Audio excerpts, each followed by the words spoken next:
নমস্কার, আমি শ্রী মিলন অধিকারী। দেখতে থাকুন শ্রী মিলন অধিকারী চমৎকার টোটকা। চ্যানেলটিকে সাবস্ক্রাইব, লাইক এবং শেয়ার। কমেন্ট বক্সে অবশ্যই কমেন্ট করবেন। আপনার ঘরে অর্থ সংকট, আপনার ঘরে অন্ন অভাব, আপনার ঘরে কোনো রকম শান্তি নেই আপনার ঘরে, কারণ অর্থ না থাকলে কোনো ঘরে শান্তি থাকে না।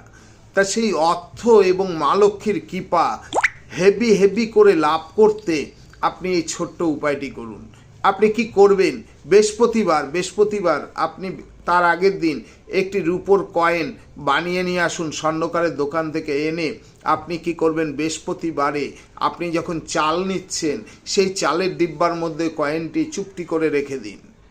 তারপরে দেখুন আপনার ঘরে মা লক্ষ্মী কীভাবে ফুলে ফেপে কৃপা করে এবং আপনার ঘরে অর্থ কষ্ট কোনো দিন হবে না।